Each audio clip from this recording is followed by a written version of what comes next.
Olá, pessoal. Meu nome é Maria.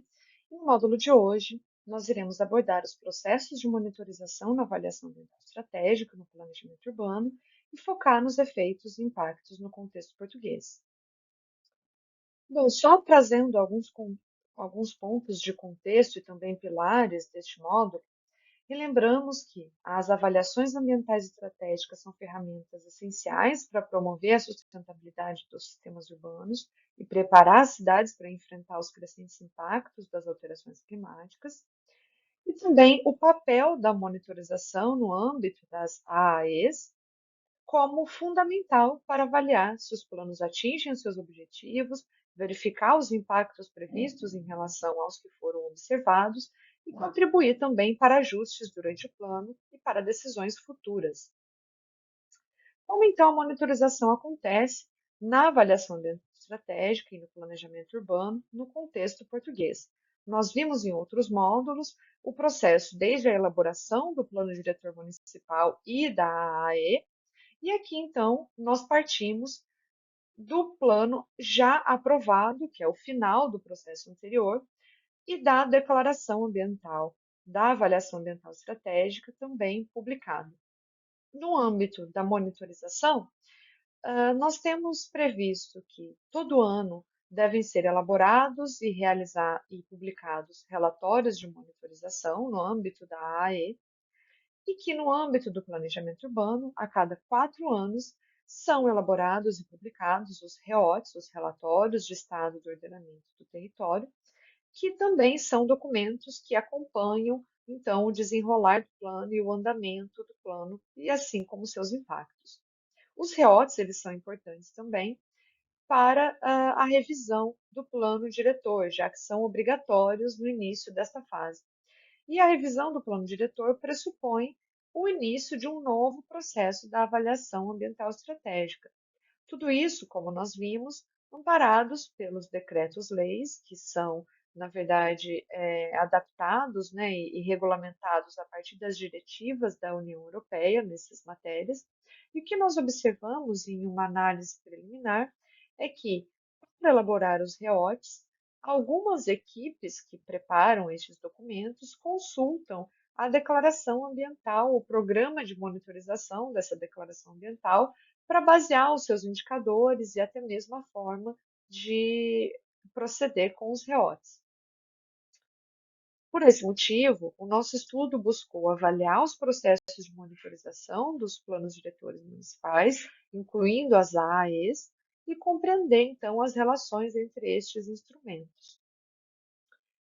Para isso, nós analisamos 12 avaliações ambientais estratégicas de planos diretores municipais no Portugal continental, em um primeiro momento, focando em buscar relatórios de monitorização das AAEs e, quando estes não existiam, buscando também, no segundo momento, os relatórios de estado do ordenamento do território, sempre na perspectiva de compará-los com os programas de monitorização das declarações ambientais, onde tinham então os indicadores que eram agrupados por fatores críticos de decisão.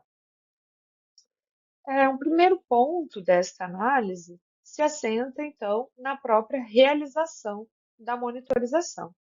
Aqui nós temos uma tabela com todos os 12 casos analisados, o ano de publicação da declaração ambiental e também os documentos de monitorização que surgiram após essa publicação. Esses municípios em cinza, destacados em cinza, são aqueles onde nós encontramos um documento de monitorização. E o que o estudo percebeu é que apenas um deles possui o relatório de monitorização da avaliação ambiental estratégica. Todos os outros possuem os REOTs. Apesar de Guimarães, aqui, como vocês podem observar, ter um nome diferente, a estrutura é muito parecida com a do REOT, e observando o conteúdo destes documentos, nós percebemos que 3 deles indicavam explicitamente terem consultado a declaração ambiental das AAEs para elaborarem, então, o seu programa, os seus indicadores e programa de monitoramento. E o que é, então, monitorizado nestes documentos? Nós avaliamos alguns aspectos. O primeiro deles é o aspecto ambiental, onde, nas avaliações ambientais estratégicas, os indicadores centram-se em fatores críticos de decisão de recursos naturais, biodiversidade, fatores de risco e qualidade ambiental urbana. Já nos REOTs, a ênfase centra-se na qualidade ambiental urbana.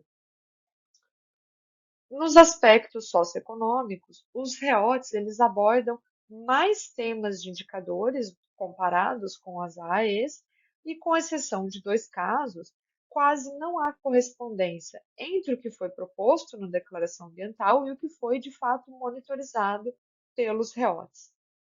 Já no aspecto de contexto, os indicadores incluíram amplamente fatores geográficos, administrativos e jurídicos, todos eles também compondo essa descrição dos municípios. E como essa monitorização foi realizada? Nós destacamos alguns aspectos, sendo o primeiro deles em relação ao uso de dados secundários, que aqui é entendido como qualquer dado que não foi coletado diretamente pelas câmaras municipais, que são quem elaboram, né, esses documentos, e os dados secundários, no caso, são comumente utilizados em todos os relatórios analisados e frequentemente estão desatualizados, né? Ou seja, em relação ao ano em que o relatório foi elaborado, os dados já estão defasados, como, por exemplo, o do censo de 2011, que foi usado em muitos dos relatórios elaborados em 2018. E outro aspecto de como a monitorização é realizada se assenta na participação popular, na participação pública de outros atores. O que nós identificamos é que, nas avaliações ambientais estratégicas, apesar de serem definidos um quadro de governança com responsabilidades de diversos atores, desde a implementação até a monitorização do plano, ela é bastante limitada. Não é possível identificar nos relatórios de monitorização qualquer participação ou contribuição de outras organizações não governamentais ou do público em geral.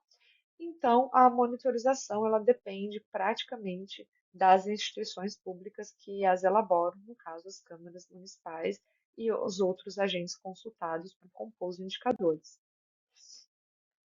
Um outro aspecto muito importante que nós consideramos nessa análise é se então essa monitorização é utilizada na tomada de decisão e de que forma isso acontece. O primeiro ponto a destacar é que os capítulos finais dos REOTs, eles incluem recomendações para planos futuros, entretanto, nós não conseguimos identificar uma relação com os programas de monitorização descritos no relatório e os próprios indicadores avaliados ao longo dele.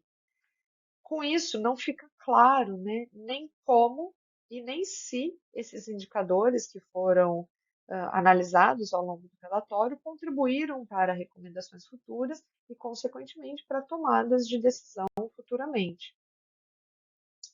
A partir de todos esses pontos analisados, nós podemos trazer aqui um resumo, né, das principais conclusões. A primeira delas é que a frequência da monitorização é baixa, como a gente pôde perceber, existe apenas um relatório de monitorização da AE no âmbito da PDM, então é praticamente ausente, e apesar disso também apenas 6 casos dos 12 possuem algum relatório de monitorização. Também identificamos, como já foi dito, que as declarações ambientais influenciam a preparação dos REOTs. Isso sugere uma boa oportunidade de integrar instrumentos de gestão ambiental e territorial e também de otimizar dessa forma os processos de monitorização no âmbito municipal. Nas bases de dados desatualizadas, o acesso restrito à informação, a colaboração limitada entre as partes interessadas, né, e a participação pública, como nós dizemos aqui, compõem um conjunto de dificuldades, de barreiras que acabam fazendo com que a monitorização não seja tão eficaz quanto ela poderia ser. São, então, barreiras a serem superadas. E também recomendamos, no final do estudo, que para complementar essas conclusões e análises no geral, sejam feitos mais estudos empíricos, inclusive aumentando o número de municípios analisados, para que possamos aprofundar, então, estas análises. Bom, era isso que tínhamos para o módulo de hoje. Espero que vocês tenham gostado. Agradeço também a atenção. E se quiserem consultar este estudo e outros que desenvolvemos no âmbito do projeto, convido todos a visitarem o nosso site envision.web.a.pt. Obrigada e até a próxima!